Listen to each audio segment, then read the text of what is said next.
Looking for some digital magic to help you through your week? The Kingdom Report is here for you, covering the latest Disneyland and Disney World news, experiences, and events. Be sure to follow us on Instagram and Facebook at Kingdom Report Live so you never miss an update. And drop a subscribe on the Kingdom Report YouTube channel for new videos every week. Don't miss out. Join this growing community of theme park fans as we aim to connect you to more of what makes you happy. For more information, visit kingdomreportlive.com. And now, back to the magic.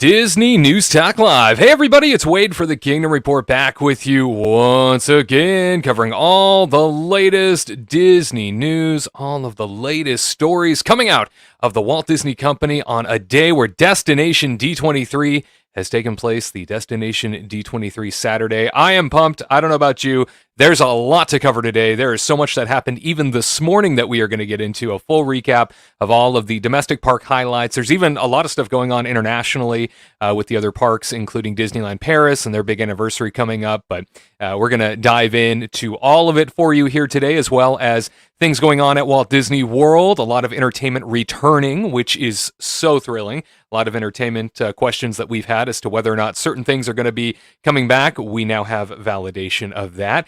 And Disneyland, too. A lot of entertainment returning on the West Coast, including not just your World of Color, not just your Fantasmic, but also, yes, now confirmed officially, because I know you were questioning whether or not it was going to be real.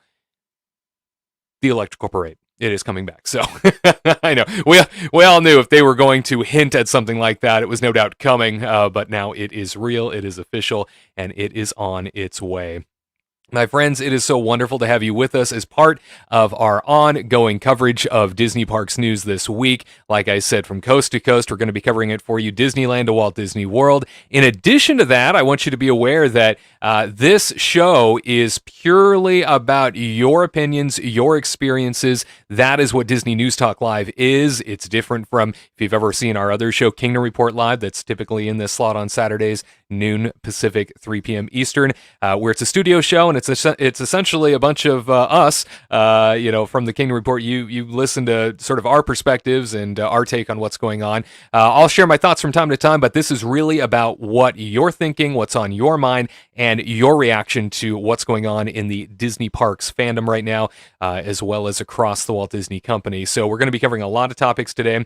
But before we get too far into the mix, I also wanted to make sure that we threw out a question, as we like to do around here to start things off. And that is ultimately, what Disney park ride did you not like as a kid, but you enjoy now? So that's our question of the week this week. We'll be diving into the news here in just a second. But before we get too far into it, I am always interested in these sort of fun questions about you and what it is that you've experienced over the course of your Disney parks visits, and from whether or not you were a child going to Disneyland or Walt Disney World to now, and specifically if there's a certain ride that you didn't necessarily care for way back when as a toddler, maybe as a young tyke or even a teenager, but now today you really enjoy. I'll tell you, from my perspective, I think it's great moments with Mr. Lincoln. I did not appreciate it as a child.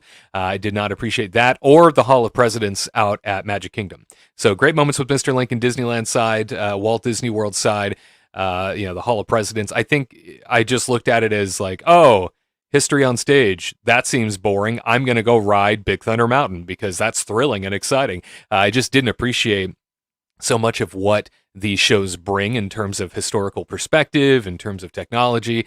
And I don't know about you, but it always packs quite the punch with me. I always walk out of these shows now feeling, even a little emotional sometimes based on what I hear and how relevant certain things being said are even to today. So very interested in hearing what it is that you, my dear friends, really didn't like maybe when you were younger, but now you definitely enjoy. So drop that in our comment section, whether you're watching on Facebook Live or in our YouTube chat. We want to thank you for being a part of the live broadcast. And if you're watching on demand after the fact, we want to thank you for taking time out of your day to listen and to weigh in also. Just because the show is called Disney News Talk Live does not mean that you need to not participate if you are watching on demand later. No. If you're not watching live, it's okay. We still want you to weigh in on all the topics today. If you see a question on screen, please leave it in our comment section underneath the video. But if you are joining us live, you get to participate, and we will even feature your comments here throughout the broadcast. That is what this show is all about. And it means so much, once again, that you could join us. Hey, and we always like to reward you for being a part of the broadcast, and that is why we decided it is time to throw in a little bit of a giveaway on Disney News Talk Live. So, if you're interested, we have a giveaway for you. All you have to do is leave the comment Disneyland Holidays under this video after the live video is done. So if you're in our live chat right now, it doesn't qualify if you leave it in live chat. So don't waste your time. Don't put it in live chat. You have to wait until after the broadcast is finished. And then as soon as the live video is done, you're able to go underneath this video on our YouTube channel and leave the comment Disneyland Holidays. Disneyland Holidays is the comment you would leave underneath this video. You have between today, which is Saturday the 20th, and Monday morning at 8 a.m. Pacific time in order to leave that comment, and you qualify at that point to win yourself your very own Kingdom Report mug. These are coveted, they make great Christmas gifts, and they are certainly something that more and more of you are asking about. We always have them available at the Kingdom Report store. If you go to kingdomreportlive.com, the Kingdom Report store has a variety of merchandise there. We rarely talk about it, but it's a place where you can drop in, take a look at the merchandise that we do have available if you're interested. Otherwise, we love giving away these mugs too. So once again, Disneyland Holidays, leave it in the comment section beneath the video after the live show posts, and you are ready to rock and roll between now and Monday morning at 8 a.m. Pacific time. That is the time you have to qualify. All right, and let's check in here with a couple of our friends. I told you when it comes to thinking about Disney parks attractions and when it comes to the experiences that you've had over the course of time from being a kid to now, are there some attractions that stick out to you as ones that maybe you're a big fan of now that maybe you weren't as a kid? Terry Thompson chimes in saying, when young daughter terrified of monkey with red eyes now loves Matterhorn. So I'm taking that to mean that potentially you had a daughter that was scared of the Yeti in the Matterhorn, but now loves it. I'm taking that to mean that that's exactly what you're trying to say in that comment. So thank you for that. Let's see. I also see here from Dee. She says, I was an adult by the time I got to Disney for the first time. Oh, well, Dee, hey, how about that? Elisa says, hey, the Kingdom Report. Well, hey, hello, Alyssa. It's nice to have you along with us. Todd says, only ride I can remember that I didn't like as a toddler that I'm sure I would love today was Journey Through Inner Space. Hated the eye looking through the microscope. Oh, yes, that was quite intense. Absolutely. Great one, Todd. Richard says, like Jungle Cruise more as an adult now. Appreciate the puns and bad jokes more. Yeah, I think that ride in particular is one that really, as a kid, a lot of those jokes go over your head, right? Like there's quite a few. We won't kind of call it adult humor because I guess that's not entirely accurate because adult humor means more inappropriate, and that's never what the Jungle Cruise is. But I think just more and highbrow is probably the wrong term too. I guess the phrase is escaping me. But yeah, a lot of the puns and bad jokes would go over my head as a kid too. I think I was more just fascinated by looking at the zebras and stuff like that. So anyway, thank you for that. Daryl says, hi, Wade. Well, hey, Daryl. Thanks for joining us here. And looks like Thomas chiming in. I like the People Mover as an adult more than as a kid. You know what? I used to look at the People Mover too as a kid and think, geez, how boring. Geez, that doesn't seem like something I would have a lot of fun on. It barely moves. It just goes from one place to another and swiftly, takes you along placidly. And it seems so boring. It doesn't seem like there's a lot going on. And now I run to the People Mover. It's one of my favorite attractions at Magic Kingdom. Thank you, Thomas, for that. Enchanted Tiki Room says, Swiss Family Treehouse, so much to appreciate in architecture and design as an adult. Often overlooked at the Magic Kingdom. Thank you, Enchanted Tiki Room, for mentioning that. I appreciate it. Londi says, Indiana Jones used to scare me, but now it's my number one favorite. Yeah, I used to be quite intimidated by the idol and looking into the eyes. It's an incredibly loud attraction too. So I mean, there's so much going on sensory wise, and then it is so sort of commanding in its sound, and it feels like that with the jumps, twists, and turns. Obviously, you're being attacked from all angles, and the sound alone is sort of overwhelming, especially if you're a child. So I completely understand, Londi. Thank you so much for sharing that.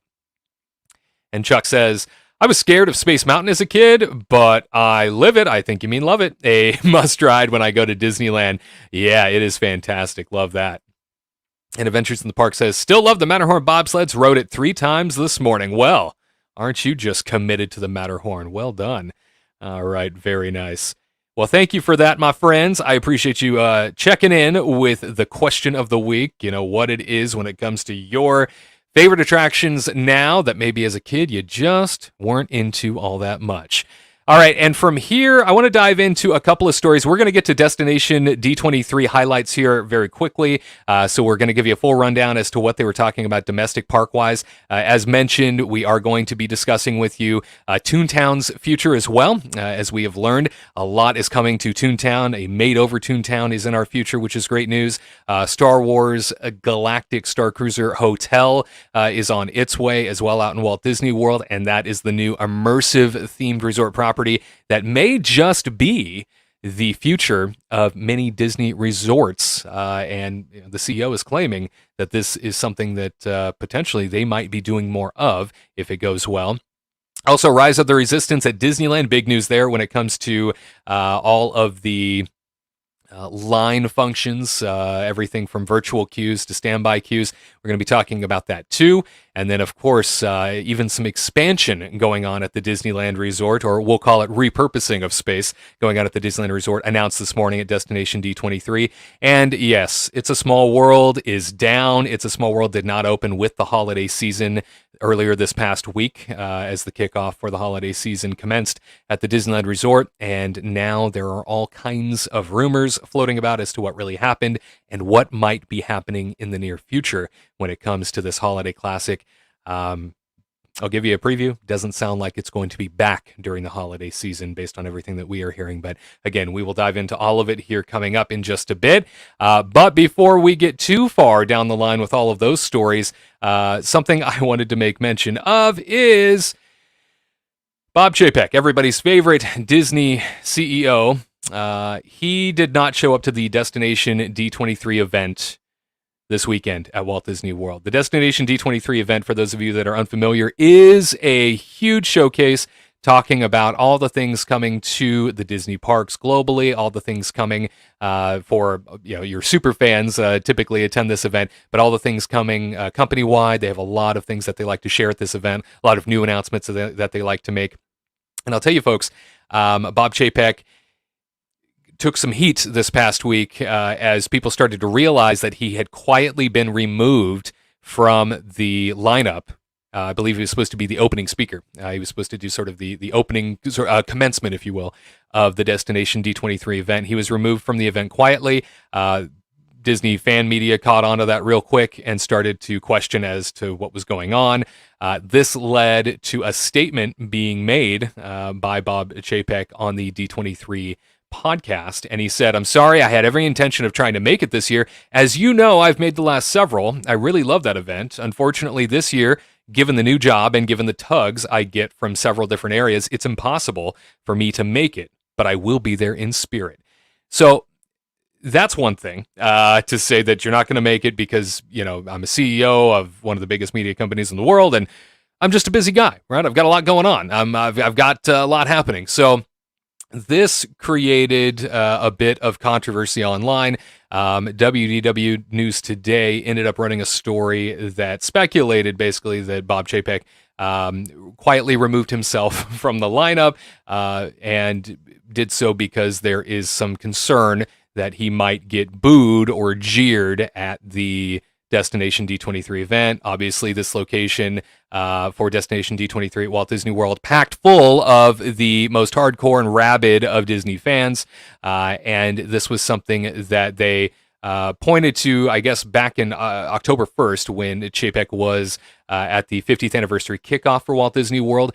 They made mention that he was booed and jeered in his visit out on Main Street, USA, and that happened. There's video of it, of the man being sort of heckled, if you will, to a certain degree, and he quickly departed after that. So he didn't stick around long. I think what surprises me most is that, obviously WDW News Today, and say what you will about speculative journalism, because the story was speculative as to why he wasn't going to be there. I was more surprised by the response Disney sent to WDW News Today. And that was, an official Disney spokesperson said this, quote, "Bob has a conflict in LA on Friday night and couldn't make it back to Orlando on time. Your post is ridiculous, and you've really stooped to a new low by making this up." Now, we have no affiliation with WDW News Today. They do their own thing, but certainly their stories are everywhere because they're the ones that update anything, anytime anything happens, rather. You often see their stories sort of flood the internet. They're all over the place. They're hard to miss because they're always in every social media feed. That is a very aggressive tone to a fan website that I don't see too often. Now, that is a realistic I think, picture as to what the Disney company is behind the scenes. Okay, so it is a beast, all right? It is something that is very much an aggressive beast that doesn't take a lot of crap. Disney, while it's light and cuddly on the front end, right, on the consumer end, it's light and cuddly and fun, that sort of aggression in tone is something that I would often hear from my decade plus of working there. I would often hear that behind the scenes. I mean, that's not surprising to me. What's surprising to me is that was, said publicly. That was something that was put in writing to a news site that would no doubt run with it, and they knew that. That aggressive tone, if that was said by a cast member in the Disney parks, if that tone was even taken by a cast member in the Disney parks, they would be fired. That tone, that attitude, that aggression sort of surprised me. Now, again, the speculative story was that he's not showing up because he's afraid of being booed. I don't know that to be true. He is a busy guy. However, I do look at this from a more practical perspective. And if you know as a company that your CEO, who is not the most popular person, right, who fans really don't seem to be clinging to all that much. In fact, he's probably one of the most disliked CEOs in existence at the moment because he is the face of the Walt Disney Company.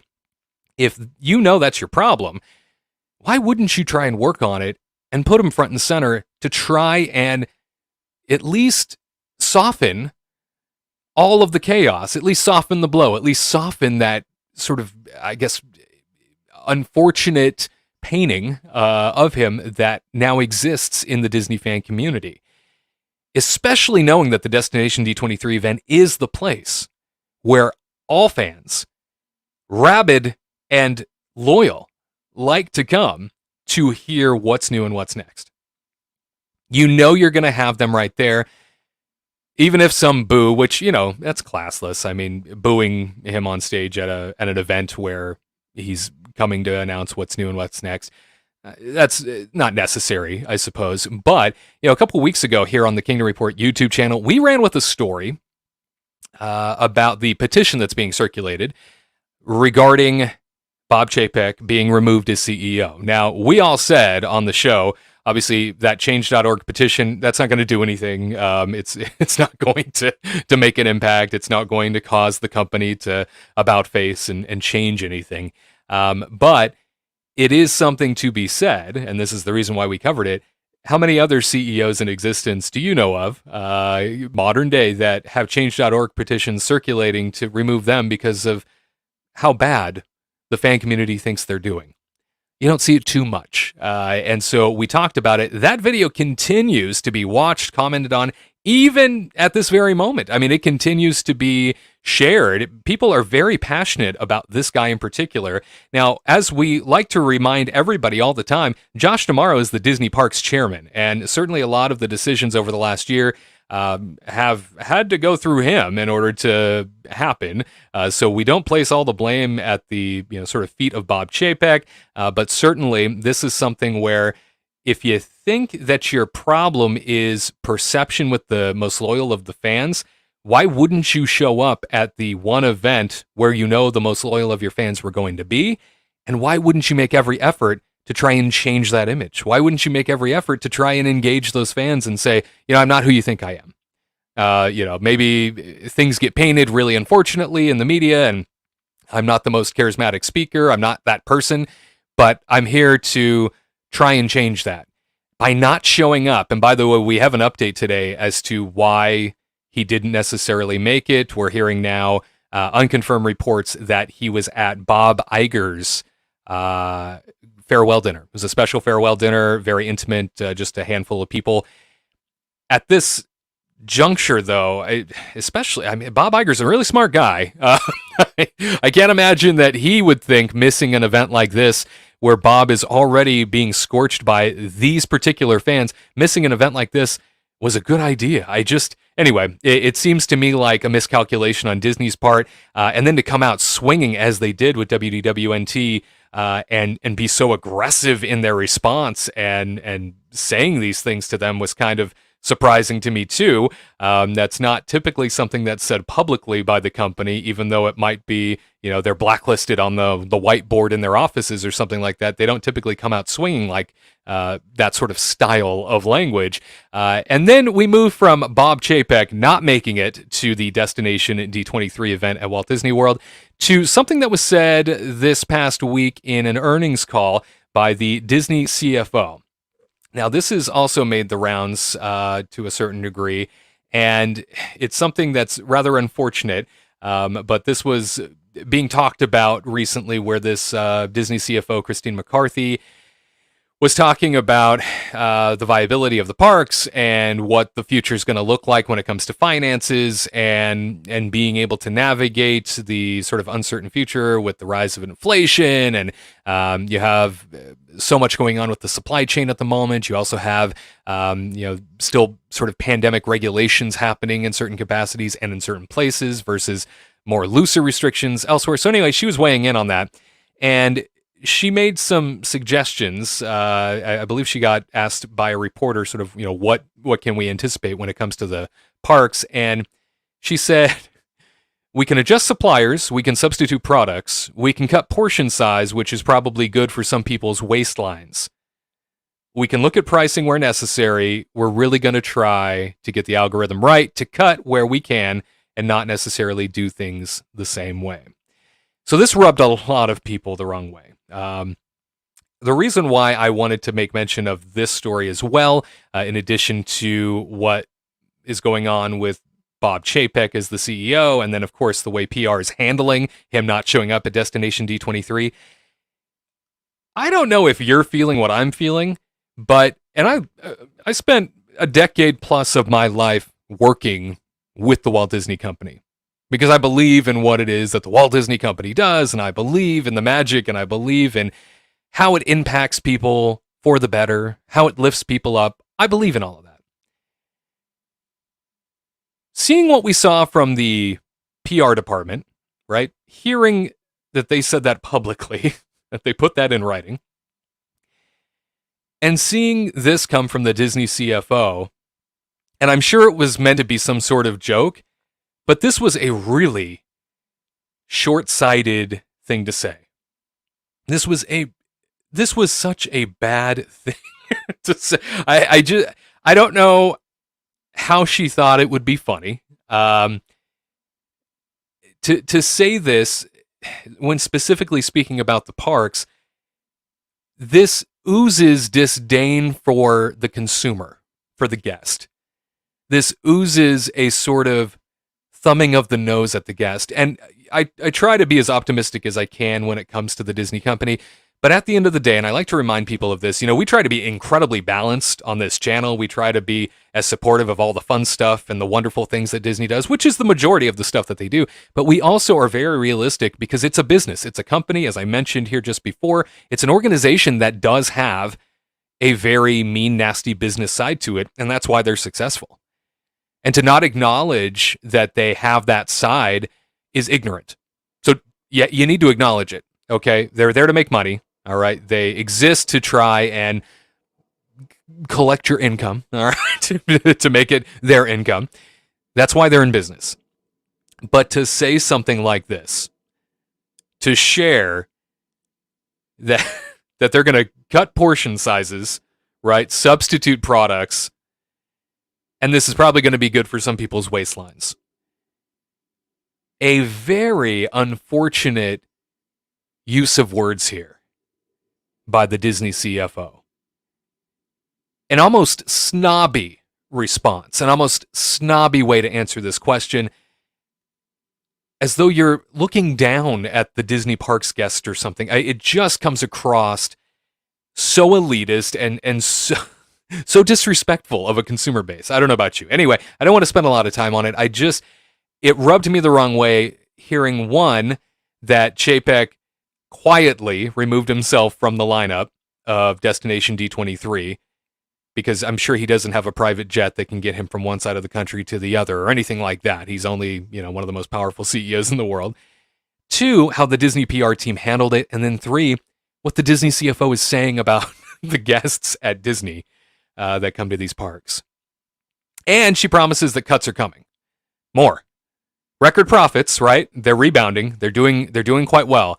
But don't you worry, more cuts are coming, because that's the only way they can remain viable. So she's already talking to the senior parks leadership, she said in the call, and that is what we have to look forward to, apparently. More cuts to come. So we will keep our eye on all of that as we do. Like I said, we try and be as fair as possible on all of these fronts. We don't necessarily, any of us on the channel, put stock in one camp or another. We playfully mock Bob Chapek all the time because it's kind of silly. It's a joke. It's a running joke. But I got to tell you, between all three of these things, I do not like what I'm hearing. This is really unfortunate. At any rate, I appreciate you all sort of listening to my diatribe there. And as we cover these sort of more, I guess, insignificant stories, but certainly things that are worth noting if you're a Disney superfan, I think it's important to know that these things are being said, that the company is reacting like this. Because again, you think back to what I said, PR ended up putting in writing.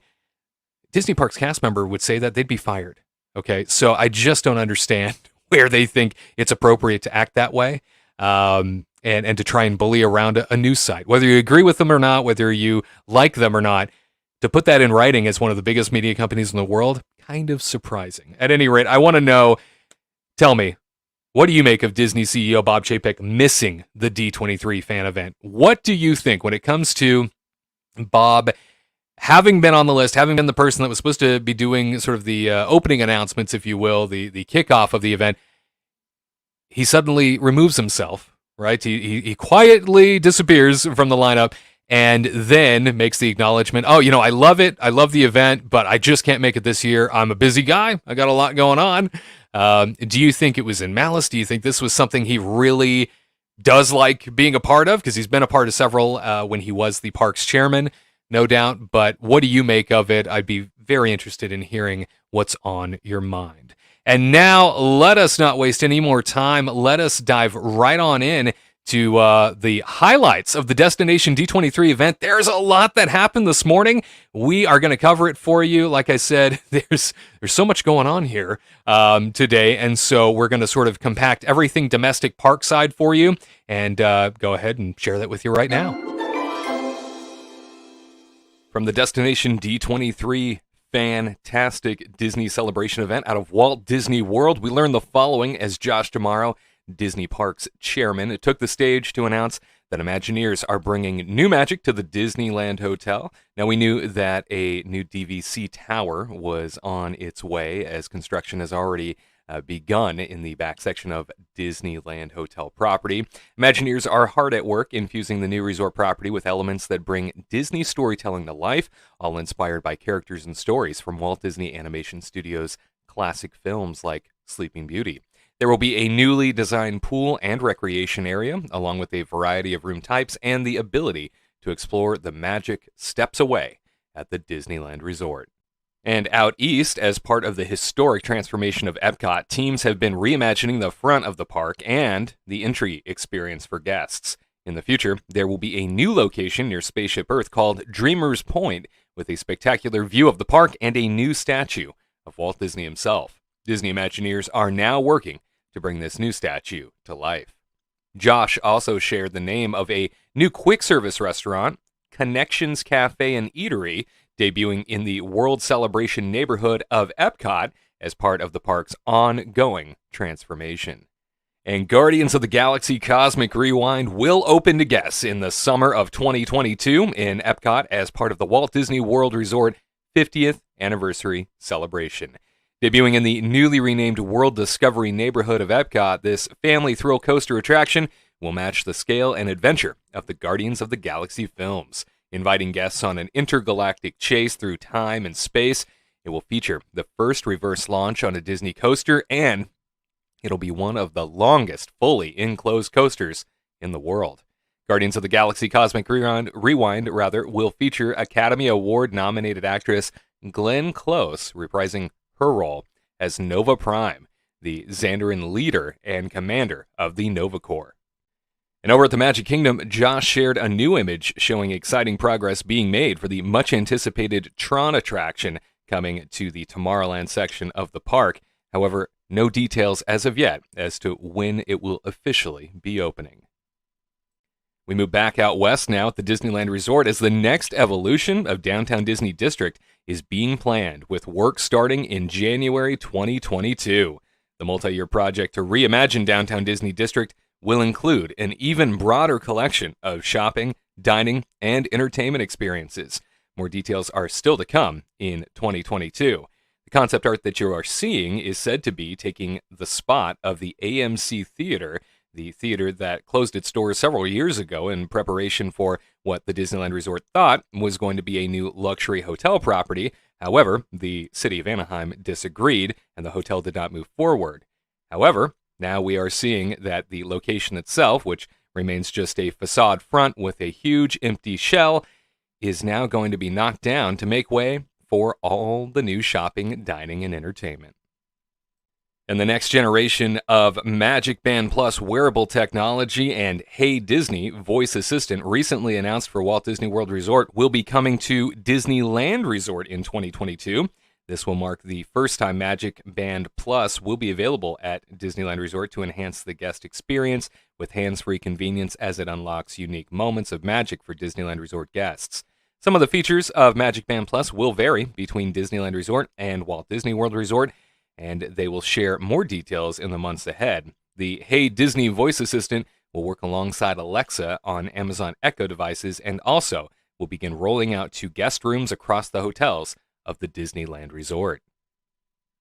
And if you watch our Disneyland in-park update videos here on the Kingdom Report YouTube channel, then you are aware of just how much work has gone into trying to resurrect the World of Color Lagoon and the World of Color show platform, as it was essentially left to rot during the pandemic shutdown. Well, lots of work is being invested to try and raise that sucker back up. We now have an official acknowledgement from Disney that World of Color and Fantasmic, which we have seen many of the underwater platforms being worked on in recent weeks at Disneyland Park, are returning to the Disneyland Resort next year, along with the Main Street Electrical Parade, which will return in time to celebrate its 50th anniversary. Disney Imagineers are working on bringing characters of all sizes to life in authentic ways at Disney parks, and right now they're developing a full-body exoskeleton system they've nicknamed Project Exo. It's still in early concept development, and Josh and the team shared a glimpse at what the future of Disney parks may look like. Now, when I saw the demonstration and exactly what it looked like that they were already working with, I don't know about you, but this sure screamed Hulk from Marvel's The Avengers to me. Our many thanks to the Disney Parks blog for that recap. Certainly a lot of various updates there, and we're going to dive into Toontown here in just a bit in the future of Toontown. That was also something that they touched on, but I have a bit of a longer form story for you in that capacity. But before we went into that sort of highlight reel of all the stories going on, I wanted to ask you specifically about what you make of Bob Chapek missing the D23 Destination D23 event out at Walt Disney World this year. And you definitely weighed in. And Londi says, a bit of a cowardly move by Chapek, if I do say so myself. Crying emoji. Thank you for that. Chuck says, he was afraid of being booed. Chapek, that is. If that is something, if that really is why he didn't go, which, again, total speculation, but if that's the reason why, I'm kind of concerned about the future of the company if he can't take getting heckled a little bit. He's one of the most powerful people in the business world. That shouldn't keep him from that shouldn't keep him from a stage. Anyway, thank you, Chuck, for sharing that. Behind the Park says Disney did not want this negative fan-based reflection and energy on such a big show premiere. Entirely possible. I mean, that room was packed full of Disney diehards who would no doubt be very vocal about how they feel regarding Chapek. Again, kind of a classless thing to do in a situation like that where they're trying to present things to the audience. You can react to what you see, and if you don't like certain things, I suppose you can boo. But booing the individual just because you don't like him, it doesn't necessarily, I think, reflect well on the company, and certainly could be a problem down the line if the booing continued. But I go back to my original sort of idea here, and that is, you think about how obviously the company knows it's a problem, right? The perception issue of Bob is that he's not charismatic. He's not all that engaging. He gets heckled when he goes out in public sometimes in the parks. So knowing all that, to miss this event and not try and at least engage the event and be better and give the people a different dose of Bob Chapek, it feels almost a little insulting, doesn't it? That he wouldn't show up to the total epicenter of all things Disney Park fandom. It just seems strange that he wouldn't take the opportunity to try and turn that tide of negativity for something more positive. Chuck says, oh yes, I saw the story about WDWNT, and the guy brought up a good point about the Disney company responding to WDWNT. Was unbelievable. Very much so. Again, how Disney PR reacted to their story was shocking, and frankly, it was beneath the Disney company to put that in writing, but hey, they did it.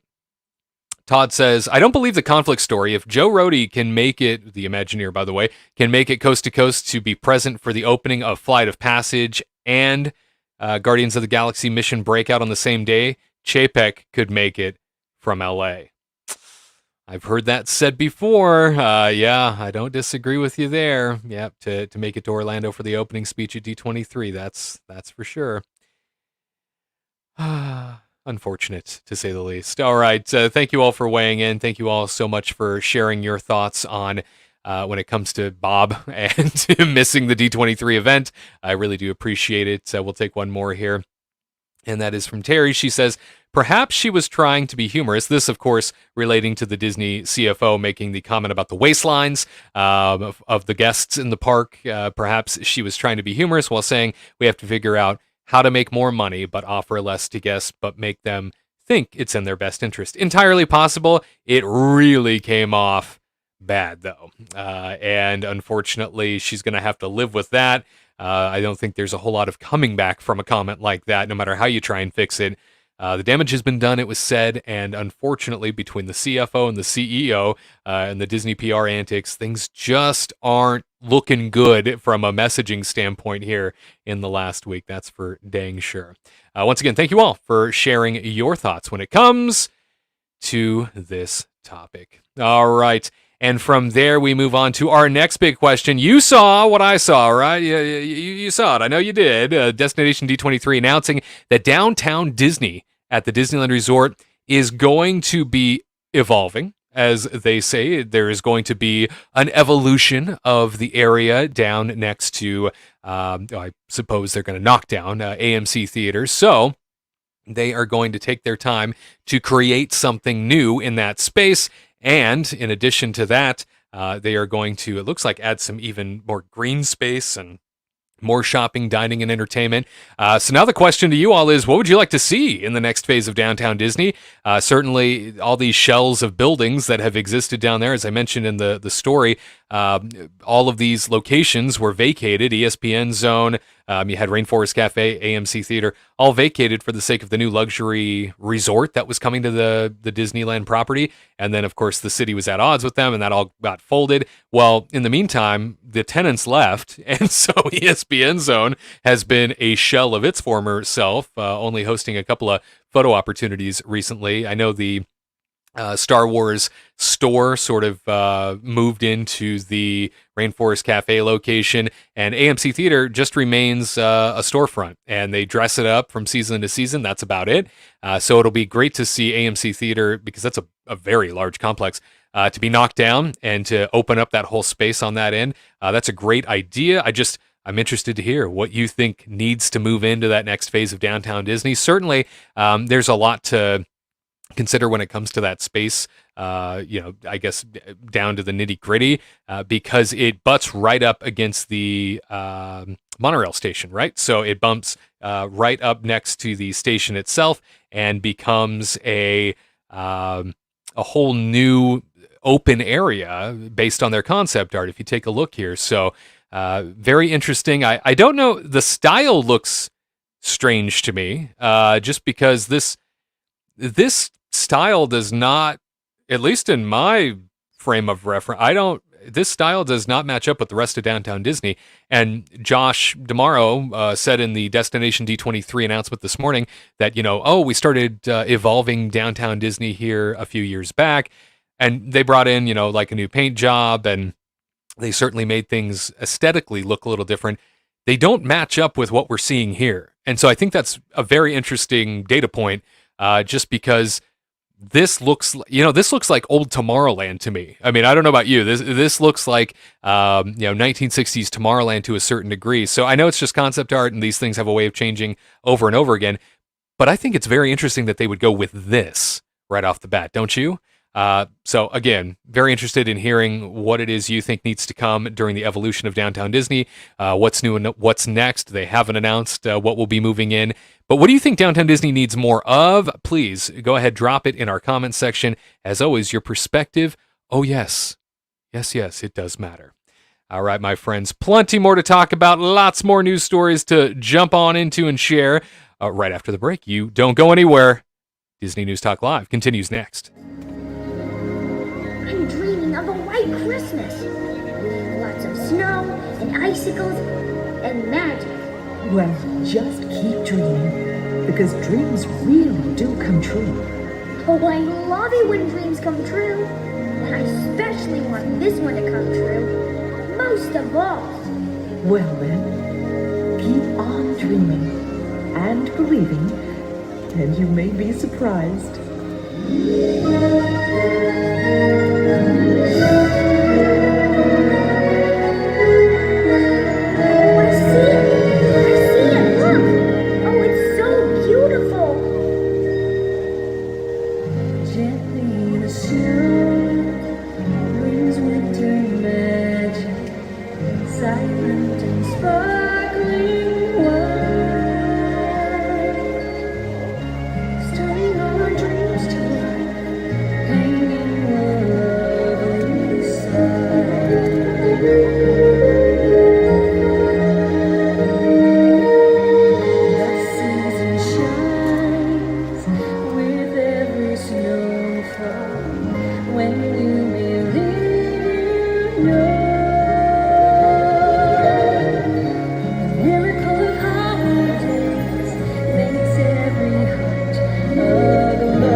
suppose it might be. A dream come true is always a beautiful sight to behold.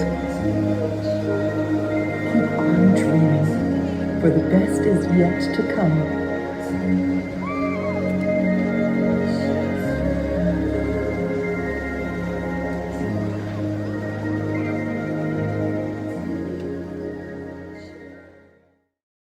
Disney News Live. Hey everyone, it's Wade for the Kingdom Report. Thank you so much for being a part of today's broadcast. If you are watching us live either on YouTube or Facebook, I want to say a special thanks to you for tuning in and being a part of the show. As a reminder, this is the place that is all about your opinions and your Disney park experiences. So we want you to comment. We want you to share your thoughts, because that is what this broadcast is all about, sharing what it is that's on your mind and getting it out there, elevating your thoughts, your perspective, because in the Disney parks fandom, your perspective does matter. And so we asked you just before the break, when it comes to Downtown Disney's expansion that is happening now, well, in the near future, January 2022 to be specific, it was announced this morning at the Destination D23 event that an expansion is coming. Essentially, they're knocking down the AMC Theater, and they are growing out that location to be new for shopping, dining, and entertainment. What is it that needs to come into that space? What does Downtown Disney need more of? We asked you before the break, and you sounded off. Caesar says, I say bring back the AMC. Well, all right, Caesar. So he doesn't want... He says... just keep the AMC Theater. Just keep it there and reopen the sucker. All right, so you want to see the movies in Downtown Disney. Very good. Ashley says, virtual reality with Disney characters like Star Wars or Marvel or Mickey and Friends. What it would be like to be in a Disney surrounding. That's a great idea. I know that they tried the experiment originally with the Void, which is now being replaced by like Pele Soccer, and then Love Pop, the store that's essentially like Hallmark, but pop-up cards. So that location is now being sort of redone to open up and become a whole new space dedicated to those two stores. But the Void, I know, tried to be that sort of foray into virtual reality. Unfortunately, though, it appears that it didn't work out. They lost their lease. I know there was IP issues all of a sudden. If Disney wanted to go in and do something like this, they certainly could. And I think a virtual reality playground in Downtown Disney would be so much fun. It's not something that they have in the parks yet, at least West Coast side. I don't know about what's going to happen out at Epcot with the Play Pavilion, if any of that's going to be something that people are going to experience. But bringing in that sort of VR augmented reality experience at a place like downtown seems like it would be a really, really great concept. Thank you, Ashley, for sharing. Anne says, themed restaurants. More themed restaurants. Very good. Anne, let's see here. And Richard chimes in saying, Incredibles retro theming? Mainly, I was asking just before the break as we were taking a look at the concept art. The concept art does not look like the same sort of theming that the rest of Downtown Disney has. And so it looks different. It looks like I said, 1960s Tomorrowland-ish, it kind of looks that way. So at any rate, it's very possible. Incredibles retro theming. I don't know, they want to create a neighborhood that looks like that. I also wonder if this is going to have anything to do with the Disneyland Forward project and what is to come in terms of expansion, both on the Disneyland and California Adventure side, because it's supposed to wrap out and around to sort of that westernmost point by the Disneyland Hotel. So is it trying to reflect what might be coming nearest it? There's a possibility. I wonder. Steve chimes in saying, keep Earl of Sandwich. That is the one real thing that ended up being a holdout from all of the from all of the evictions that happened for the luxury hotels that were going to be coming in. Hotel singular, excuse me.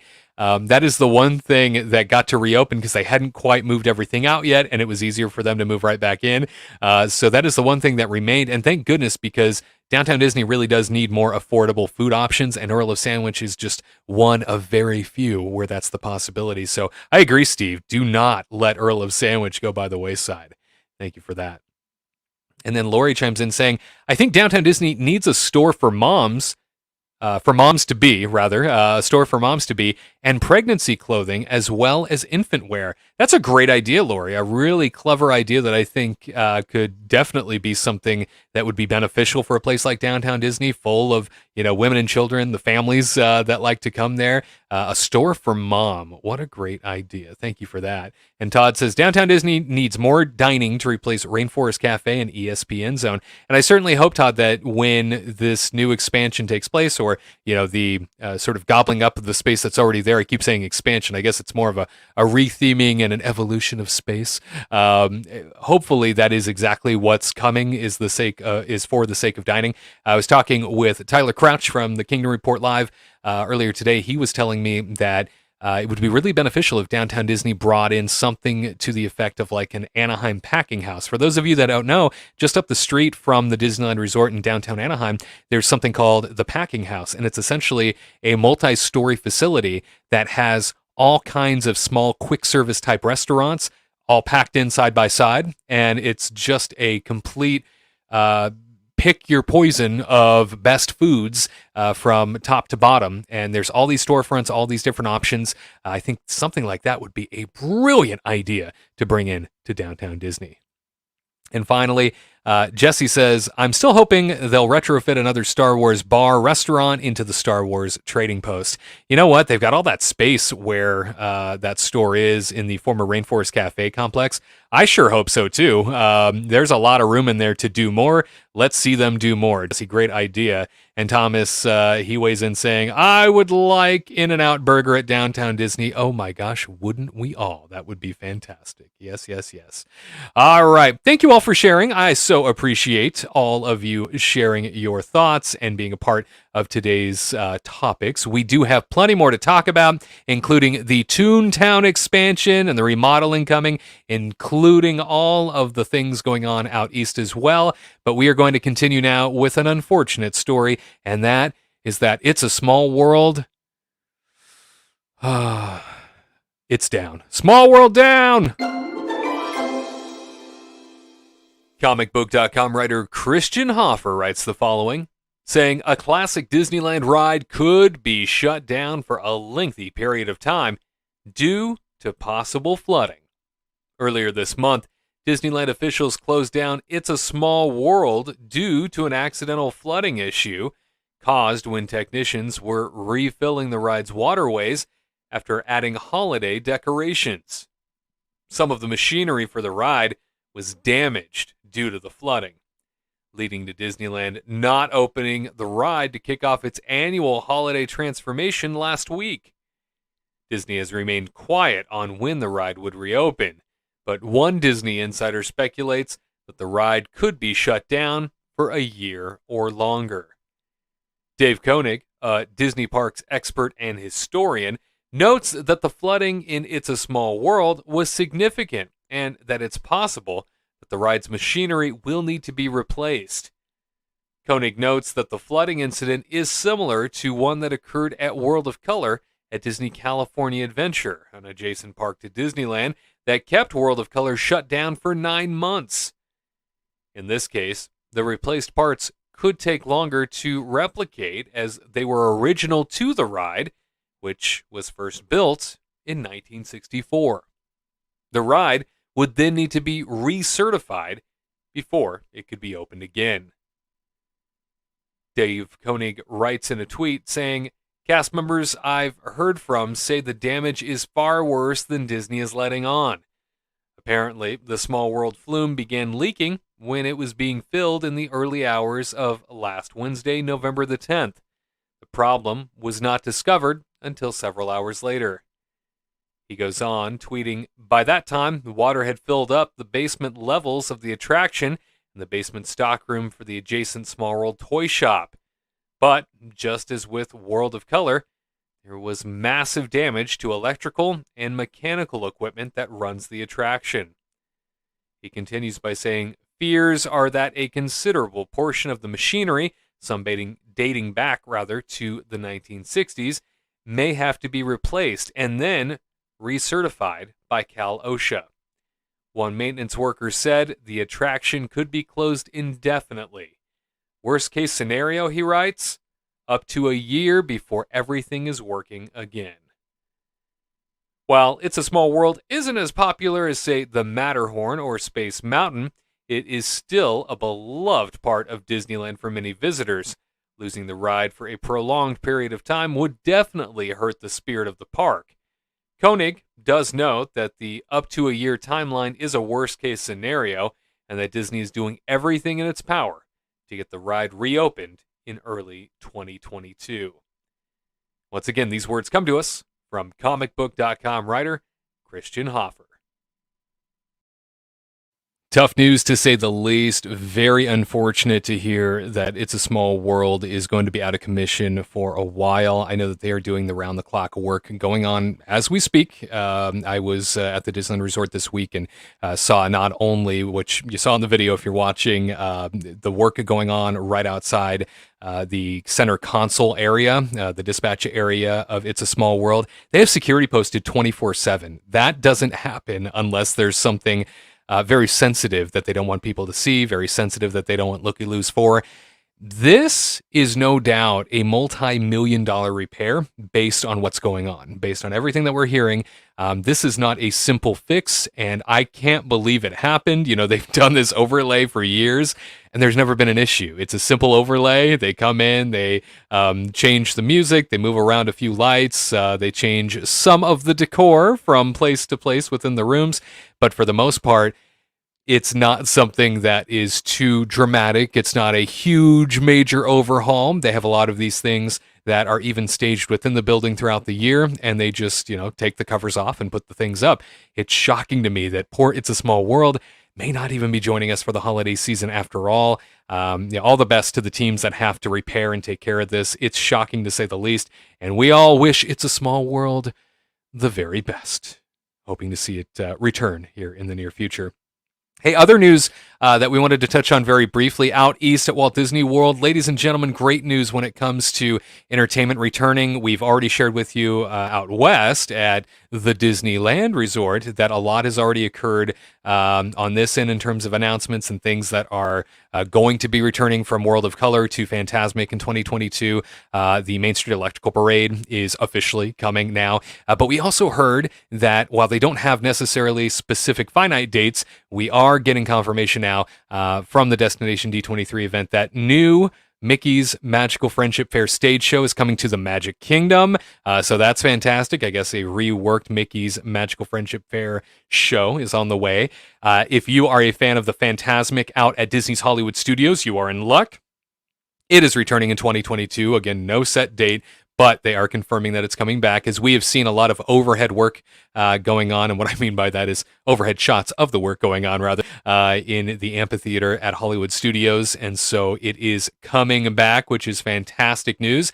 And yes, if you were looking forward to seeing a parade return daily at the Magic Kingdom in 2022, you are also in luck, because Festival of Fantasy is coming back. Again, no specific date, but all of these options returning in 2022. Mickey's Magical Friendship Fair, Fantasmic returning to Disney's Hollywood Studios, and the Festival of Fantasy Parade at Magic Kingdom. Hip, hip, hooray! Very excited to see this entertainment finally return after all this time. All right, so we go from Walt Disney World back to Disneyland now, and the big news, and that is ToonTown is getting an overhaul. It's going under the knife. It is becoming something new in the near future, as Mickey Minnie's Runaway Railway is coming our way in 2023. It sounds like the Imagineers have cooked up something a little bit more for the land itself, and I do declare that it's time to jump in to this story. The following is written by Josh Spiegel of /film.com. He writes, Walt Disney once said that Disneyland was not a museum, and the changes at the original theme park continue to come fast and furious. This past week, Josh D'Amaro, chairman of Disney Parks, Experiences, and Products, unveiled some new plans for a very big change indeed to one of the existing lands at Disneyland Park in Anaheim, California. Mickey's Toontown is going under the knife and will be overhauled pretty extensively before being reopened in 2023. The update to the land will coincide with the arrival of Mickey and Minnie's Runaway Railway, a marquee new attraction that currently is located at Disney's Hollywood Studios in the Walt Disney World Resort. Mickey's Toontown isn't one of the original lands from Disneyland, having been installed after the mammoth success of Who Framed Roger Rabbit in the summer of 1988. But the land is home to an already very well-liked attraction, Roger Rabbit's Cartoon Spin, and is also best known as the place where guests can, could, pre-pandemic, meet Mickey and Minnie Mouse in their respective houses. But very soon, Toontown will be under big construction, well beyond the addition of Mickey and Minnie's Runaway Railway. This past week's announcement at an international theme park expo is mostly not worth much consternation, though what's not being said is enough to make you wonder. What will remain from the old Toontown? The key question is what from the current iteration of Mickey's Toontown is going to stay behind? It was already well known that Mickey and Minnie's Runaway Railway was arriving in 2023, and since it's a big attraction featuring the two big mice themselves, of course it would be in Toontown. But tomorrow's announcement, and the announcement that was mentioned above from the Disney Parks blog, tactfully avoids talking about what might stick around. The description of the new Toontown leans heavily on implying more outdoor and interactive experiences, saying, quote, "Focusing on today's families with young children, Mickey's Toontown will feature new play experiences as well as open, grassy play spaces for everyone to unplug," close quote. Lucky for you all reading out there, the writer puts into words, saying, "I have a parent with young children right here," meaning me. He says, "I've got two kids, the oldest of whom is just over 7. I don't hold Toontown in such high regard that I'm up in arms about this update, though I'm feeling particularly glad that my family is making our first trip back to Disneyland over the Thanksgiving holiday, so that we can experience Toontown in any capacity before it closes entirely in March of 2022. But Roger Rabbit's Cartoon Spin, which has been renovated to focus less on Roger Rabbit, is an excellent attraction and one I hope endures past this update. For now, as captured by Scott Gustin on Twitter, Disneyland looks forward to, quote, "sharing details of this fun new space soon," close quote. If you think that's basically saying nothing at all, you are correct.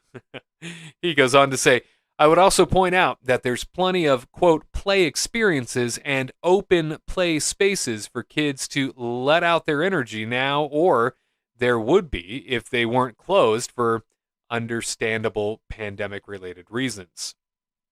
Mickey's Toontown was an addition to the Not a Museum theme park, so updating it makes sense, and frankly, considering that one of the current attractions is themed to a weekday afternoon cartoon from the early 1990s, it needs to be revised. But the details here are extremely, extremely vague.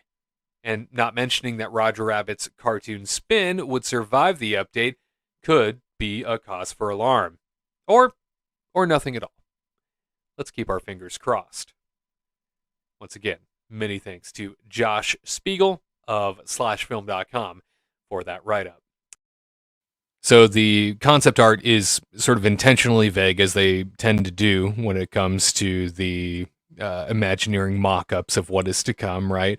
And what we saw there in that concept art really did show a couple of key things that I think are worth pointing out. Number one, Roger Rabbit's Cartoon Spin, which is what I think the writer was alluding to. There is no Benny the Cab on the front of the building anymore in the concept art. There's also no Roger Rabbit fountain in front of the building itself. In addition to that, on the opposite side of the concept art, it doesn't look like the Chippendale treehouse is there anymore either.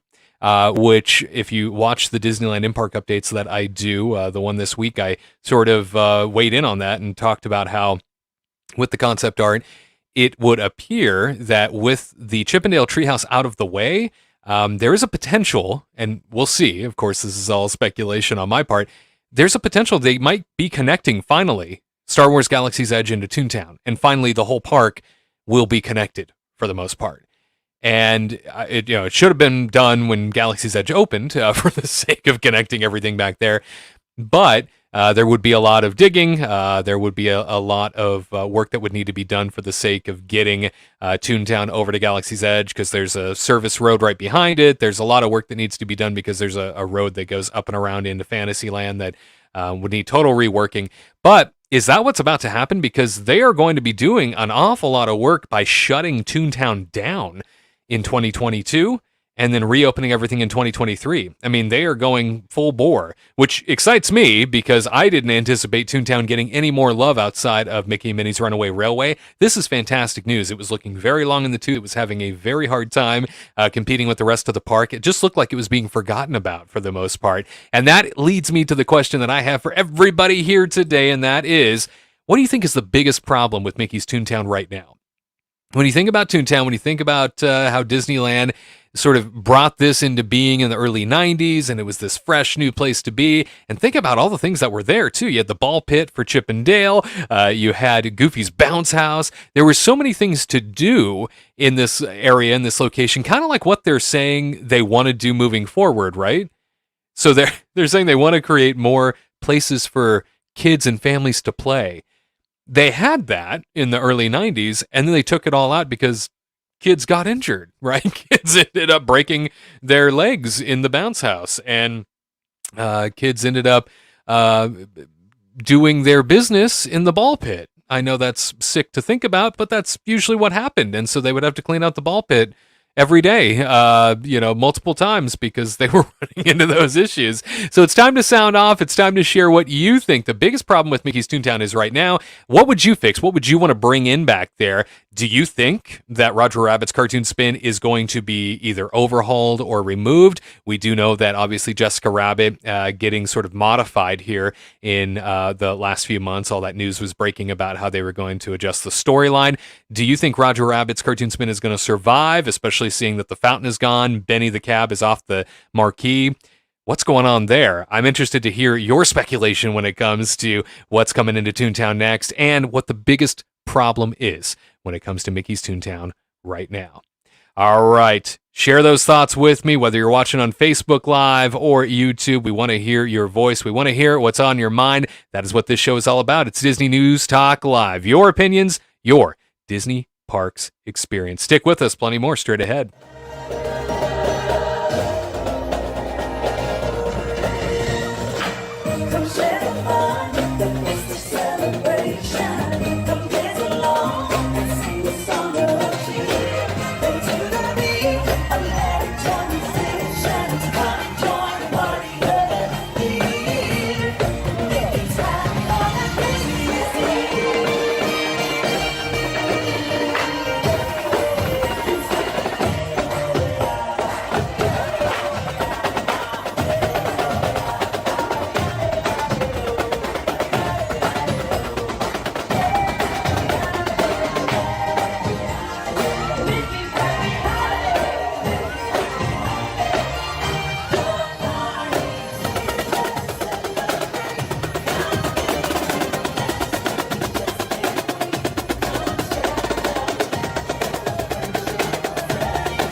Disney News Talk Live. Wade Heath from the Kingdom Report, hanging out with you today, covering all the latest Disney Parks news, topics, and trending information. At the beginning of the broadcast today, not only did we cover all the things happening with Bob Chapek and how he has sort of bowed out of being at the Destination D23 event, but also the friction surrounding Bob Chapek's absence and how Disney fan community news outlets were speculating that he just didn't want to be booed, which led to a very aggressive reaction from the Walt Disney Company. And in writing, a Disney spokesperson said something that was very unbecoming of the organization. In addition to that, an earnings call this past week, the Disney CFO, Christine McCarthy, also weighed in on guests' waistlines and talking about how more cuts are coming, and it's probably going to be good for a guest waistline because they're going to cut portion sizes.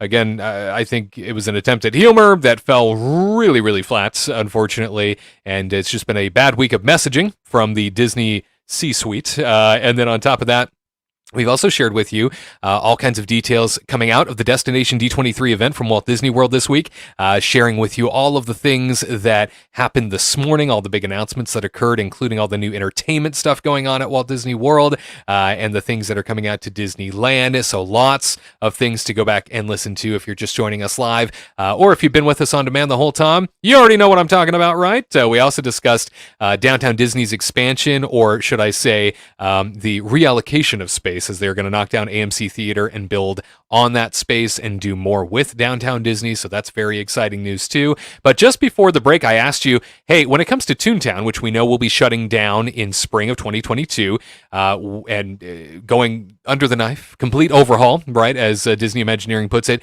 reopening in 2023 with Mickey and Minnie's Runaway Railway. I asked you what you think necessarily the biggest problems with ToonTown are. What are some of the biggest problems that you can see, and what needs to be fixed? And do you think that Roger Rabbit's cartoon spin is going to make the cut, especially since in the concept art, it doesn't look like anything Roger Rabbit related is there anymore?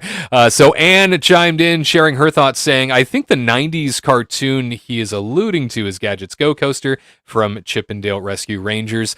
She's referencing the story that we spoke about and how the writer was talking about 90s cartoons and how a lot of kids today don't necessarily connect with the stories from the early 90s because they're not necessarily all that relevant anymore, and how a lot of kids have no idea who Gadget even is at this point. So thank you, Anne, for the clarification. That's exactly, I believe, in what the writer was talking about.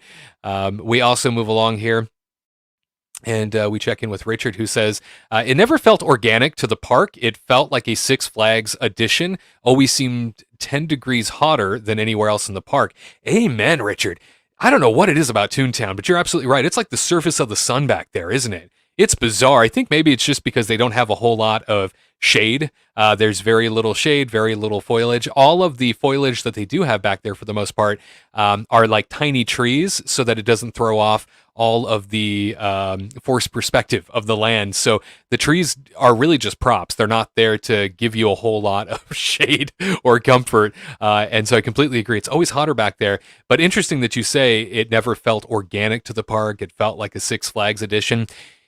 To a certain degree, I guess I can understand what you mean. There are portions of that land that do feel very cheap. And I'm almost worried that with Imagineering expanding the Toontown focus here into more play areas, more green spaces, it's like, is that a way of taking a cheaper way out rather than creating things that are going to be technological marvels and wow everybody and really make an impact for the kids to experience and have fun on? Are you just adding some playground effects? You know, that's my concern. Is I hope they don't go that route where it's just like, oh yeah, so we wiped this space out, put in some fake grass, and now there are some tree stumps for kids to climb on. I hope that's not what we're about to see here.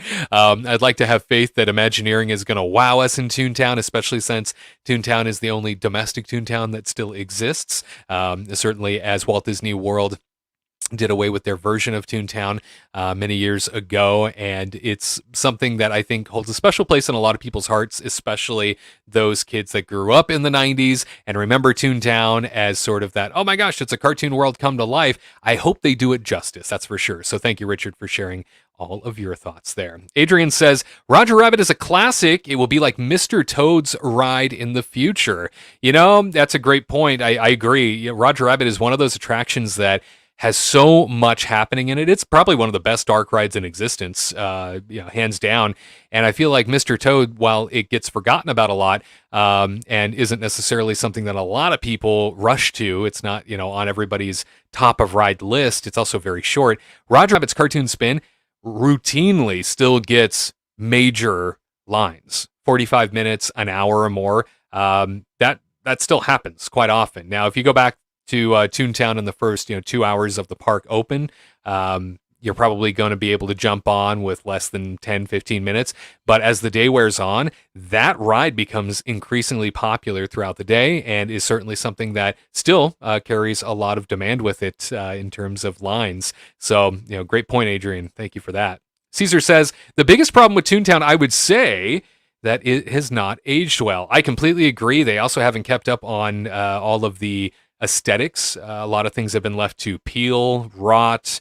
You've seen, if you walk through that section of the park, and you've even probably seen it on some of the Disneyland in-park updates that we've done, that there are certain sections of Toontown that just have been so neglected. It's like they just forgot to keep taking care of it. And it's really unfortunate because it should be a very vibrant, new, fresh land at all times because it's supposed to be a cartoon, right? So it would be really nice to have all of that attention to detail come back. Thank you. And Todd says, I think the biggest problem that the land is location and accessibility. One way in, one way out, not counting Toontown Station. A reimagination of Toontown is long overdue. Amen to that, Todd. As Toontown shuts down for the 2022 season and will reopen with Mickey and Minnie's Runaway Railway in 2023, I cannot wait to see what it is that they end up doing with Toontown overall. It better be something worth all this time that it's going to be shut down. If it's just a playground, ooh, what a misstep. But I'm holding out optimism. I'm holding out hope. Very much looking forward to what Toontown is going to be bringing us. And Michael chimes in saying, Magic Band for Disneyland? Yes, Michael, we did cover that here a little bit earlier today, where Destination D23 announced as part of their ongoing updates today, their ongoing announcements, a lot coming out to Disneyland that was once only in Walt Disney World, including a Magic Band for Disneyland. Now, will it be something a lot of people use? I don't know. I think there was a lot of questions initially when the Magic Band got rolled out at Walt Disney World that, this is something that could never work out at Disneyland. It's too much of a locals park. I remember even hearing the vice president of California Adventure at the time. She moved into a senior VP role, Mary Niven. I remember her talking about that too and saying outright, yeah, Magic Bands probably aren't going to be all that popular at Disneyland, which is why they didn't jump on board like Walt Disney World did. Walt Disney World went full-scale Magic Band. Disneyland has remained very quiet until now when it comes to the Magic Band concept, but it's coming our way. And perhaps there will be more use for the sake of Genie Plus. We'll see, but yes, it is on its way. All right, Lori chimes in saying, it was so sad to see the area fall apart and the faded paint. When it comes to Toontown, I don't disagree at all. It was very hard to see that happen. And Douglas says, was never a fan of Roger Rabbit, let alone the ride. Watched the movie only once and rode it once, and that's about it. Douglas, thank you for sharing your perspective. Certainly still a popular ride even today, like I said, and one of those rides that has so much happening in terms of the dark ride aspects of it. It's very impressive even today. So it's the one real sort of charm, I think, of Toontown is that it's one of these epic dark rides that you just don't see too much anymore. So appreciate you sharing your thoughts. And we move from there into our next story. We move out east to Walt Disney World, where the Star Wars Galactic Starcruiser Hotel is on its way. Some announcements were made today at the Destination D23 event, exactly what that's going to look like. And in addition to that, ladies and gentlemen, exactly what Disney sees as the future of Disney resort hotels from coast to coast. In fact, there could be a whole lot more of the Starcruiser immersive theming resort concepts in our future. Let's go. Yahoo News writes the following, saying, "It would be wrong to say we've never seen anything like Walt Disney World's new Star Wars Galactic Starcruiser. We have, but only on screen. When the 2-night immersive experience debuts next March, it will be the first time Star Wars fans get to do the type of things they've seen in movies or on TV. Quote, it's like building the most epic Star Wars playset and then letting people loose inside of it who really want to be in Star Wars," said Scott Townbridge, Portfolio Creative Executive with Walt Disney Imagineering. Though construction is still very much underway and crew members are just beginning training, it's already clear the Galactic Starcruiser will be unlike anything Star Wars fans have ever experienced. Disney Imagineers are quick to point out it's not a hotel. It's more like an immersive theater experience that builds throughout the journey. Quote, Star Wars Galactic Starcruiser is a first-of-its-kind vacation experience where guests get to live out a Star Wars story over 2 days and 2 nights, and you get to step into a galaxy far, far away and to take a place in the galaxy, said Anamaro Johnson, executive producer and creative director at Walt Disney Imagineering. Walking into the atrium of the Halcon Starcruiser feels like stepping into a scene from one of the franchise's films. Staring out the bridge's windows, guests may even feel like they're moving as simulated stars and planets drift away. As its name implies, the Starcruiser is essentially a leisure cruise ship traveling through the galaxy. The Halcyon is the crown jewel of the Chandria Star Line with 100 cabins on board. Guests are passengers who receive a series of invitations to play decisive roles in the trajectory of both their individual experience and the collective story.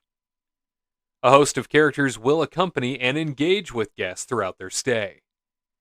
Quote, some of them we may know very well, and some we may be meeting for the first time, Townbridge said. Characters that will be new to guests include Captain Riola Kivan, Cruise Director Linka Mock, Sammy the Mechanic, First Order Lieutenant Harmon Croy, and droids SK-620 and D309. Those characters that you meet in person might actually reach out to you later, asking like, my stormtroopers say that there's a Wookiee on board. I've not been able to substantiate this rumor. Can you substantiate it for me? Said Anisha Deshmaya, assistant producer with Walt Disney Imagineering, concluding with, are you going to help the First Order, or are you going to sell out Chewbacca? Guests can switch sides at any point, or sit back and see how things shake out. Quote, because this is over multiple days, we're able to actually let that unfold and let those choices matter, said Sarah Thatcher, senior R&D Imagineer at Walt Disney. Just like on a cruise, each guest gets an itinerary. Of course, because it's Star Wars, you know not everything will go according to plan. What can be expected are unique but familiar meals in the Crown of Corella dining room, with earthly ingredients that look out of this world, such as bubble waffles that evoke the flavors of grilled cheese paired with tomato soup and salmon topped with bonito flakes that wave like they're alive. Well, that sounds so tempting, doesn't it? Activities on board include lightsaber training, droid racing, and bridge training, where guests learn how to protect the Starcruiser should the need arise. There's an excursion to Batuu, the planet on which Star Wars Galaxy's Edge is set at Disney's Hollywood Studios. Star Wars, Galaxy's Edge, and Galactic Starcruiser were conceived at the same time and developed with each other in mind. Quote, in fact, if you go into Oga's Cantina today, and if you're adept at reading Arabesh on day one, you would have seen the Chandrila Star Line was actually recruiting for a new mechanic, Townbridge said, with a nod to Sammy on the Starcruiser. Quote, these Easter eggs have kind of been in there for years now. That from Yahoo News, this from Blog Mickey, coinciding with that story. As they write, Disney CEO Bob Chapek recently had the opportunity to visit Star Wars Galactic Starcruiser as so-called playtests continue as cast fine-tune the experience ahead of the March 2022 grand opening. As you'd imagine, Chapek had positive things to say about the experience, but also peeled back the curtain a bit into how leadership is thinking about the next generation of Disney hotel experiences, saying, quote, "If this works, and I have every reason to believe it is, it's going to be the model of what our hospitality can be in the future. Not just functional hotels, as nice as they are, and as lightly themed as they are, but for people who want to go deeper, this could represent the next generation of hospitality in our resorts." While Chapek didn't elaborate more on what Disney might be planning, there is a deep intellectual property database under the Disney umbrella. With expansions in the planning stage for the Disneyland Forward project in California, perhaps we could see a highly themed hotel experience make its way to the West Coast in the next decade. Chatter about a hotel in or very close to Epcot could also lead to another boutique, a highly themed hotel experience at Walt Disney World. Once again, our many thanks to Yahoo News and Blog Mickey for those reports. See, hear it there. Is there a possibility that they are going to move forward with this truly immersive, over-the-top hotel experience on both coasts? Are they going to create more of these if it's really successful out at the Star Wars Galactic Starcruiser Hotel? Is this something we're going to see at Disneyland? If so, this is where I need you to talk back. I want to hear from you. If Disney moves forward and the Star Wars Galactic Starcruiser ends up being a total success and they decide to do this again somewhere else, whether it's Disney World, where obviously they have plenty more land and they can, or they decide to do something like this Disneyland side, I need to know, what other immersive theme would you like to see for a Disney resort hotel like the Galactic Starcruiser? So obviously Star Wars, that concept is out because it's being used as the Galactic Starcruiser concept, the total immersion concept. What sort of immersive theme would you want to see? What sort of IP would you think would be big enough that could accommodate, a 2-day stay and have enough characters and enough of a universe that has been created where that would be something worth plunking down tens of thousands of dollars for and being able to go and have, totally immersed excursions where you're just completely captivated. Be very interested to hear what you would think money-wise would be worth, plunking down all your cash for. And then on top of that, what would keep you interested? Is there a particular IP, a particular theme of intellectual property that you would think would really pay off in the long run for a truly immersive hotel concept? I want to hear from you. This is your chance to sound off. Whether you are watching on Facebook or YouTube, share your thoughts. We see them all, and they may just be featured here. That is what Disney News Talk Live is all about. This is the broadcast that is dedicated to your opinions, your Disney parks experiences, because your perspective does matter. So sound off. What other immersive theme would you like to see for a Disney resort hotel in the near future? All right, my friends, you stick around. We've got more news for you next, including more Star Wars related information. In fact, they are going to begin a standby queue for Rise of the Resistance at Disneyland. We've been waiting, we've been speculating, we've been wondering if it was coming out here as they started it at Disney's Hollywood Studios. It is coming out here, but when are they going to try this test out? Thanksgiving week. I know, it's insane. We're talking about it next. Stick with us.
Disney News Talk Live. All the news stories, all of the topics of the week, and your opinions, your Disney Parks experiences. That is what this broadcast is all about. You sounding off and having all of your thoughts elevated, all of your thoughts shared with the world. That is what Disney News Talk Live is all about. And we can't thank you enough for being a part of the broadcast. Hey, if you're not subscribed to the channel, we do encourage you to do so. Head on over to the Kingdom Report YouTube channel. Make sure that you are subscribed so that you don't miss a thing. Hit that notification bell so that way anytime we have something new for you, you are brought right up to date. And if you appreciate what it is that we are doing here, a thumbs up always is appreciated. Hit that like button. It definitely matters in the long run.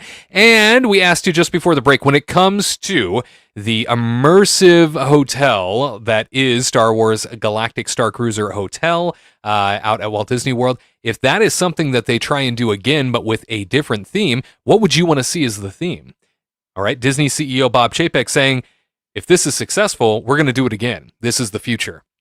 So we wanted to know what it was that came to your mind in terms of a hotel you would stay in that would be truly worth a $10,000 deposit or whatever. It's a ridiculous amount of money, all right, to go stay at the Star Wars Galactic Starcruiser Hotel, but willing to drop a tremendous amount of cash to be completely immersed for 2 straight days and to be able to have enough of intellectual property, enough theming to be able to spend 2 days uninterrupted with all kinds of things to do. What theme would work in your mind? And Douglas, he immediately sent this saying, I would turn the Paradise Pier Hotel into an Avengers Tower hotel experience. Well, there's a concept. Very nice. Maybe Stark Tower, right? Oh, that would be cool. Definitely something that I think might be fun. Having an Avengers-themed anything hotel, kind of like to the same degree of a Galactic Starcruiser, could really work. You want to talk about a cinematic universe that has a tremendous amount of intellectual property, all kinds of characters that have already been introduced, all kinds of things that could happen to you in the experience. Wow, wouldn't that be something? Douglas, thank you so much for sharing. Anne chimes in saying, Big Hero 6, you could stay in San Francisco, maybe Neverland? That could be fun with pirates and mermaids, etc.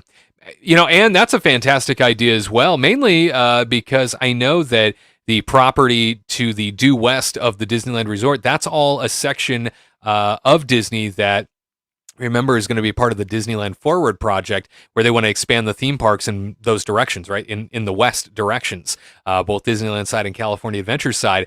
I can imagine that because the west side of California Adventure expanding out, that's going to have to wrap around the Paradise Pier Hotel. So that hotel's going to be right in the way. Maybe a retheme of that hotel would be in order, kind of like Douglas said, retheming it to something that could better match what's going on around it. So, Anne, great idea. I think it would be so much fun to stay in San Francisco, a Neverland-themed, Peter Pan-esque type hotel. Oh, that would be so cool. Thank you so much for sharing your thoughts. Lori says, Jungle Cruise or Indiana Jones or more of the tiki room, tiki culture. You know what? All of those could be really beneficial. All of those could be really awesome places to stay. You know, I think about 2 straight days of immersion.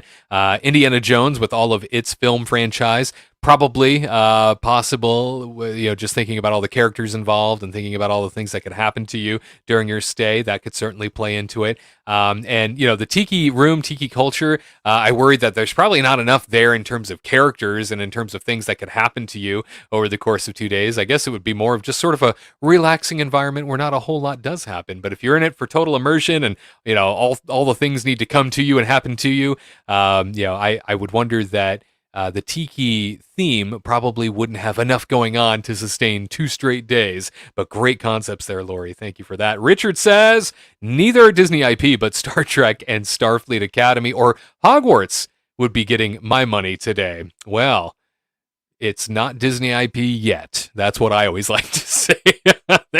They might make some bold moves coming soon. You never know.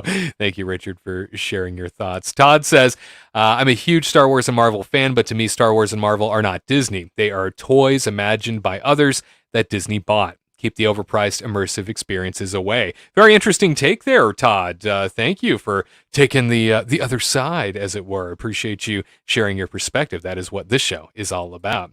And from one Star Wars topic to another, as we had mentioned, the Galactic Starcruiser Hotel is something that is going to be debuting very soon at Walt Disney World. And alongside that, no doubt, is a excursion from the Galactic Starcruiser out to Disney's Hollywood Studios to go to Galaxy's Edge and experience a day on the planet of Batuu. Well, out here at Disneyland, the Batuian experience, where you get to go on things like Rise of the Resistance and the Millennium Falcon.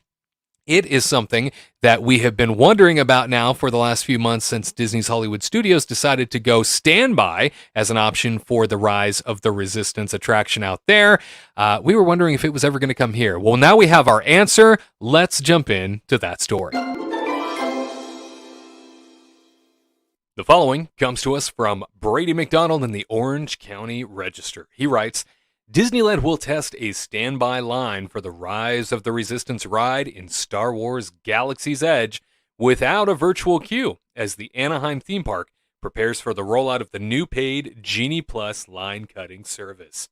The Rise of the Resistance attraction in Star Wars Galaxy's Edge at Disneyland will begin testing a hybrid standby and virtual queue beginning on Monday, November 22nd, according to Disneyland officials. Disneyland will begin the day with standby queue access for Rise of the Resistance, and the park could potentially activate the virtual queue on certain days and times. Because that uncertainty doesn't spell potential disaster, does it? I can't imagine from an operational perspective that being a good call, where on a day you might open things up for simply standby, and then halfway through the day you say, this is going to be virtual from now on. So we're going to send an alert to everybody's devices saying, if you want to join Star Wars Rise of the Resistance and you want to be a part of this ride throughout the day, you're going to need to join the virtual queue at this point. That is going to create a lot of problems right off the bat. This is going to send a lot of frustrated people on over to places like guest relations. We talked about this with the hybrid virtual versus standby queue that they are trying out over at Web Slingers, the Spider-Man ride over at Avengers Campus in California Adventures. So if this is the plan for Rise of the Resistance, a far more popular ride, by the way, far more popular than Web Slingers. Web Slingers ended up not being nearly as epic as, say, Rise of the Resistance, so this ride still has all the demand in the world. If this is not handled appropriately and balanced out, I think this is going to really bite them. But the story continues saying the twice-a-day distribution of virtual queue boarding group return times for the Rise of the Resistance attraction at 7 a.m. and noon each day through the Disneyland mobile app will be paused during the test. Disneyland visitors are encouraged to check the Disneyland mobile app prior to 7 a.m. before arriving at the park and throughout the day to see if Rise of the Resistance is using a standby or a virtual queue. See, you can't have that uncertainty out there. I'm telling you, this is going to be a problem. They're going to hear it. They're going to hear it real quick. During the test, the story continues, the Rise of the Resistance virtual queue could be activated on select days and times. If activated, visitors will need to be inside Disneyland to access the Rise of the Resistance virtual queue. Previously, the Rise of the Resistance virtual queue could be accessed anywhere, at Disneyland, DCA, Downtown Disney, or from home or a hotel. Disneyland used a similar standby virtual queue hybrid with the Indiana Jones Adventure attraction after the park first reopened following a 412-day coronavirus closure. Yes, but let's also remember that when they reopened, capacity within the park was kept ridiculously low, far lower than it is right now. Holiday crowds are bursting at the seams. I don't know what they're letting in, but it is a very busy time back at the happiest place on Earth once again. The story continues by saying, the Web Slingers, a Spider-Man adventure attraction in Avengers Campus at California Adventure, began testing a standby queue on November 4th with the option to reinstitute the virtual queue whenever necessary. Rise of the Resistance debuted at Disneyland in January 2020 with a virtual queue that filled up quickly each day, typically in minutes and often even seconds. Since reopening, Disneyland distributes virtual queue boarding group return times for Rise of the Resistance at 7 a.m. and noon each day. Rise of the Resistance enlists recruits to join a battle between the heroic resistance of the villainous First Order. Along the way, the recruits will be captured.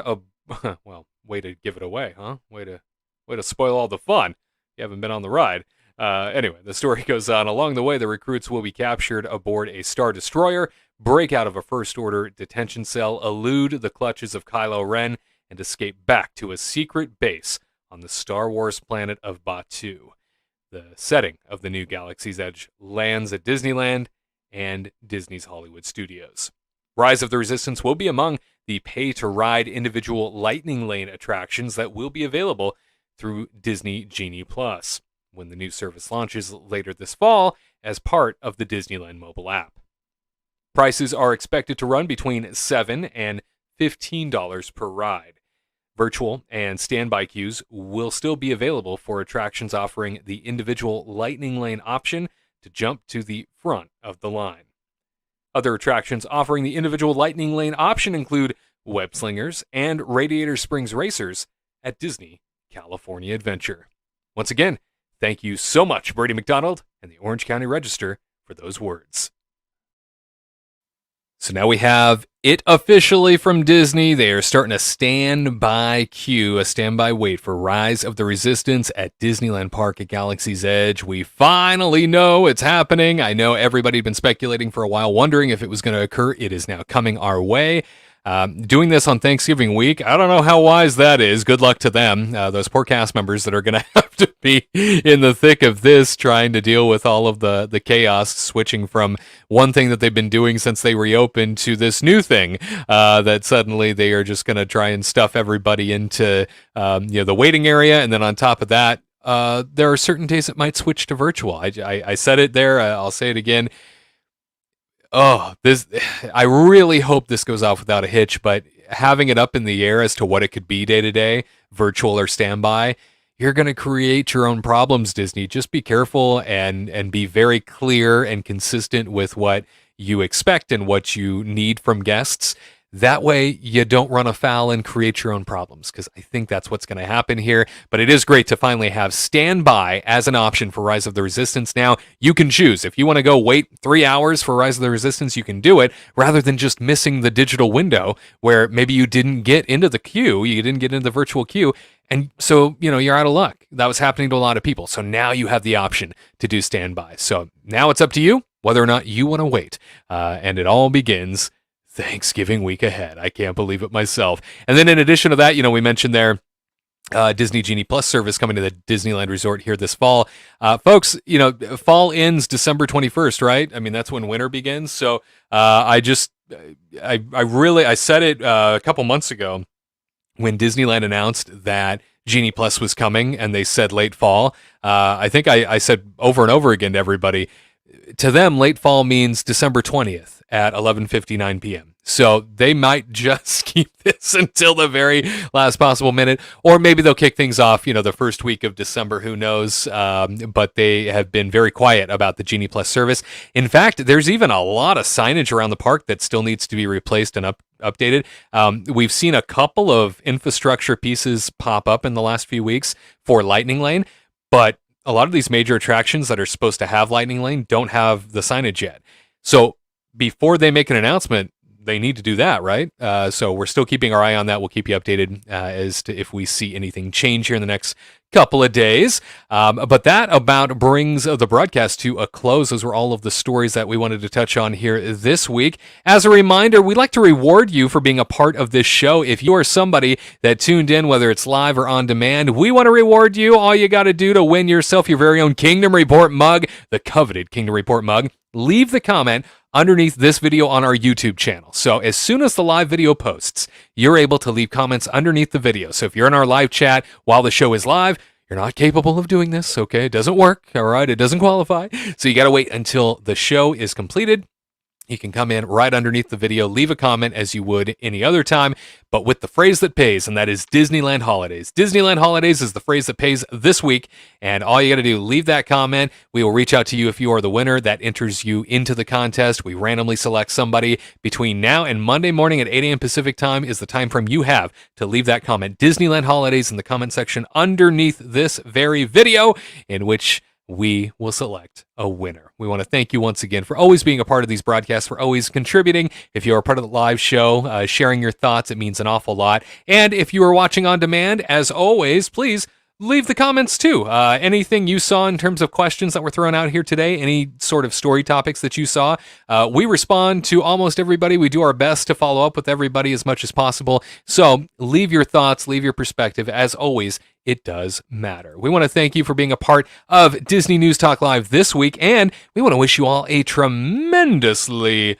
wonderful Thanksgiving ahead. We know that Thanksgiving week is upon us, and we can't wait for you to stuff yourself full of turkey and maybe even compete with the other Disney parks guest for having large waistlines that the CFO of Disney seems to be so concerned about. Yeah, wear your stretchy pants. Show her who's boss. Let everybody know that your waistline is your business, and you're going to do what you want. So, only kidding, of course. Anyway, we want to wish you a wonderful Thanksgiving, and we will be back with you very soon for another edition of Disney News Talk Live. In addition to that, we'll be back with you very soon for another edition of the Kingdom Report Live, our live studio show where you can see my ugly mug talking to you, as well as the much more beautiful mugs of Tyler Crouch, Katrina Manzoni, and our Walt Disney World reporter, Garrett Hassel. For all of us here at the Kingdom Report, we wish you a wonderful Thanksgiving. You take care of yourselves, and we'll see you real soon.